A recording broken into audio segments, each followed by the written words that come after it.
दोस्तों, कई बार आपके मन में भी यह सवाल उठता होगा कि आखिर अच्छे लोगों के साथ बुरा क्यों होता है। कई बार आप सोचते होंगे कि आप तो कभी किसी के साथ बुरा नहीं करते, हमेशा सबकी मदद करते हैं, सबका ख्याल रखते हैं, फिर भी आप अपनी खुद की जिंदगी में खुश नहीं होते, क्योंकि शायद जो सम्मान, प्यार और भरोसा आप दूसरों को देते हैं वह उनसे आपको नहीं मिल पाता। आपके इतना अच्छा होने के बाद भी लोग आपके साथ गलत करते हैं। फिर एक दिन आपके मन में एक प्रश्न उठ खड़ा होता है कि मेरे साथ ही ऐसा क्यों। अगर आपको भी यह सवाल परेशान कर रहा है तो आप आज की यह कहानी बहुत ध्यान से सुने। यह कहानी आपके मन के सभी प्रश्न हल कर देगी। दोस्तों, आज की यह कहानी एक ऐसे क्रूर और निर्दयी राजा के बारे में है जिसकी क्रूरता और निर्दयता के चर्चे पूरे साम्राज्य में प्रसिद्ध थे। एक बार उसने निश्चय किया कि वह अपने सारे बुरे कामों को छोड़ देगा तथा नेकी का रास्ता अपनाएगा। ऐसा सोचकर वह भगवान बुद्ध की शरण में गया और उसी दिन से उसने अपने सारे बुरे कामों को करना बंद कर दिया। उसने वह सब किया जिससे कि वह एक अच्छा इंसान बन सके। लेकिन जैसे ही उसने अच्छाई का रास्ता अपनाया, उसके जीवन में कष्टों का पहाड़ टूट पड़ा। उसके जीवन में दुखों का सैलाब सा आ गया और उसका जीवन पहले से भी बदतर हो गया। अपनी इसी समस्या को लेकर वह बुद्ध के पास पहुंचा, अथवा बुद्ध से उसने प्रश्न किया कि हे बुद्ध, अच्छे लोगों के साथ बुरा क्यों होता है तथा अच्छाई के रास्ते पर चलकर खुद के साथ बुरा होने से कैसे रोकें। तो चलिए जानते हैं कि महात्मा बुद्ध ने उस राजा को कौन सा रास्ता बताया, कैसे उसके जीवन से दुखों को दूर किया। एक बार गौतम बुद्ध अपने शिष्यों के साथ संघ में बैठे थे और ज्ञान चर्चा का विषय आरंभ था। शिष्य अनेक प्रकार के प्रश्न बुद्ध से पूछ रहे थे तथा बुद्ध उन प्रश्नों के उत्तर दे रहे थे।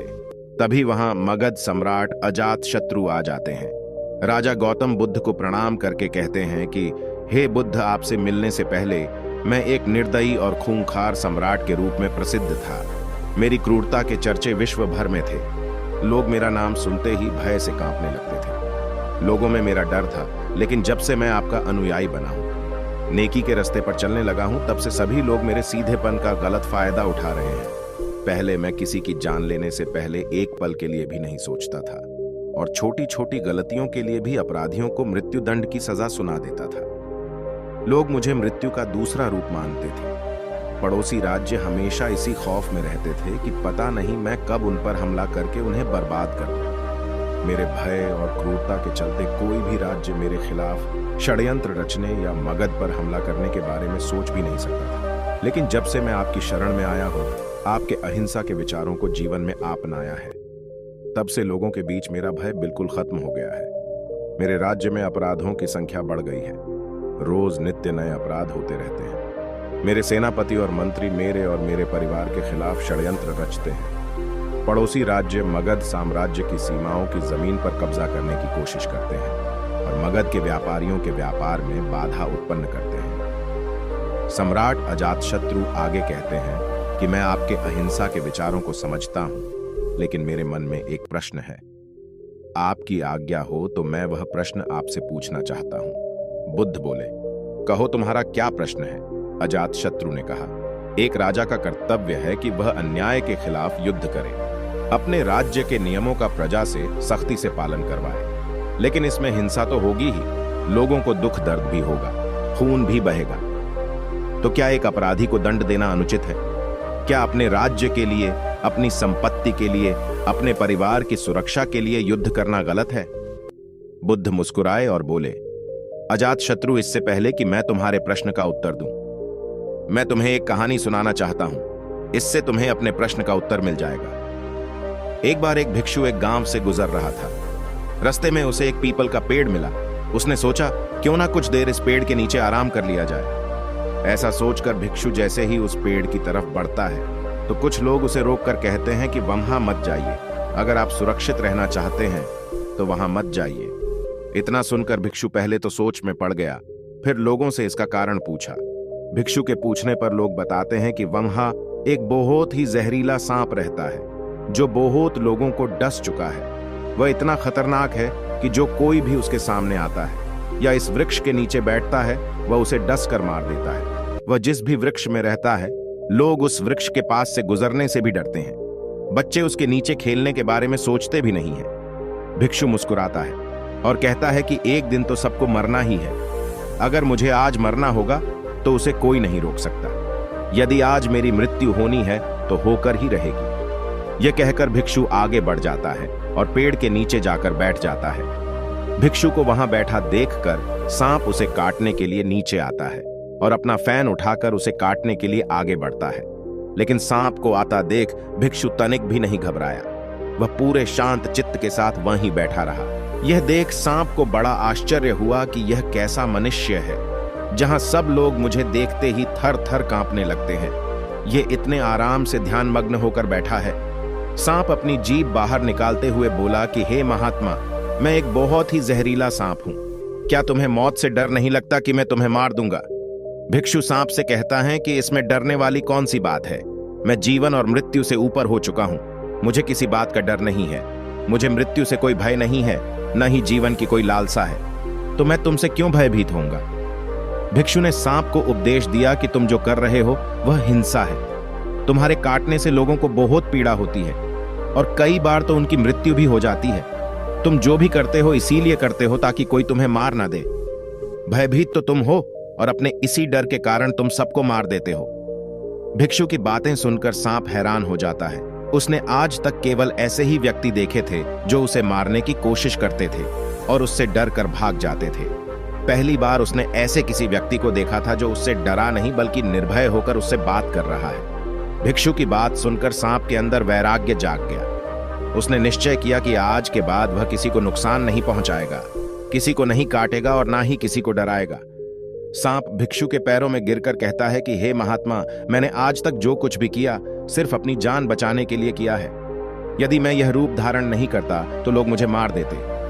भिक्षु ने कहा, तुम बिल्कुल सही कह रहे हो, लेकिन यदि तुम इस जीवन के मोह से मुक्त होना चाहते हो तो शांत हो जाओ। यह समझ लो कि आज नहीं तो कल यह जीवन खत्म हो ही जाएगा। जब इस जीवन को खत्म हो ही जाना है तो इसके लिए कोई गलत काम करने की क्या जरूरत है? इतना कहकर भिक्षु वहां से चला जाता है। भिक्षु की बातें सुनकर सांप यह तय कर लेता है कि आज से वह सारे गलत काम छोड़ देगा।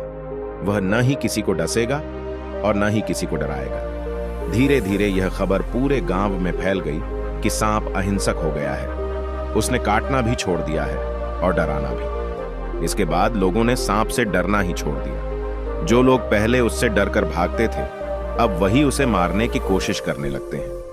लोग उसे बेवजह ही छेड़ते, उसे चोट पहुंचाते हैं। जब भी वह बच्चों को दिखाई देता तो बच्चे उसकी पूंछ पर पैर रख देते, उसे पत्थर मारते, लेकिन सांप किसी को नुकसान नहीं पहुंचाता। भिक्षु की बातों का उस पर कुछ ऐसा असर हुआ कि उसने कीड़े मकोड़ों को खाना भी छोड़ दिया था। रात में कुछ घास फूस खा लेता और सुबह लोगों के आक्रमण और तिरस्कार का सामना करता। इससे सांप बेहद दुखी रहने लगा। भूख और पीड़ा से वह बिल्कुल कमजोर हो गया था। उसका शरीर इतना कमजोर हो गया था कि गांव वाले उसे एक रस्सी से ज्यादा और कुछ नहीं समझते थे। वह तरह तरह की चोट से ग्रस्त रहने लगा क्योंकि अब वह लोगों को कोई भी नुकसान नहीं पहुंचाता था। वह सभी लोगों के साथ प्रेम से रहने की कोशिश करता था, लेकिन लोग इसका गलत फायदा उठाते हैं क्योंकि लोगों के मन से उसका डर खत्म हो गया था। अब जैसे तैसे सांप के दिन गुजर रहे थे। कुछ दिन बाद वही भिक्षु जिसने सांप को अहिंसा का पाठ दिढ़ाया था वापस उसी रास्ते से गुजर रहा था। वह फिर उसी वृक्ष के नीचे जाकर बैठ गया। बैठते ही भिक्षु की नजर सांप पर पड़ती है, लेकिन जैसे ही वह उस सांप को देखता है हैरान रह जाता है। वह सोच में पड़ जाता है कि इसकी हालत इतनी खराब कैसे हो गई। वह सोचता है कि इस सांप की हालत पहले कैसी थी और अब कैसी हो गई है। भिक्षु सांप को देखकर उससे पूछता है कि तुम इस अवस्था में कैसे पहुंचे? तुम्हारी ऐसी हालत कैसे हो गई? तुम तो इतने तंदुरुस्त और बलशाली थे। सारा गांव तुमसे खौफ खाता था और आज ऐसी अवस्था में कैसे पहुंच गए? भिक्षु की बातें सुनकर सांप भिक्षु की ओर देखता है और कहता कि जब से आपने मुझे समझाया है तब से मैंने दूसरों को नुकसान पहुंचाना बंद कर दिया है, लेकिन अब लोग मेरे साथ इस तरह का व्यवहार करने लगे हैं, मुझे चोट पहुंचाने लगे हैं। बड़े तो बड़े बच्चे भी मुझसे नहीं डरते। अब आप ही बताएं मैं क्या करूं? भिक्षु कहते हैं, हे मित्र, मैंने तुमसे यह नहीं कहा था कि तुम अपने स्वभाव को ही बदल दो। क्रूरता तुम्हारा स्वभाव है। यदि तुम्हारा यह स्वभाव ही नहीं रहेगा तो लोग तुम्हें मार डालेंगे। तुम्हारे स्वभाव में क्रूरता का मतलब यह नहीं होना चाहिए कि तुम अंदर से अपना उद्देश्य ही गलत रखो।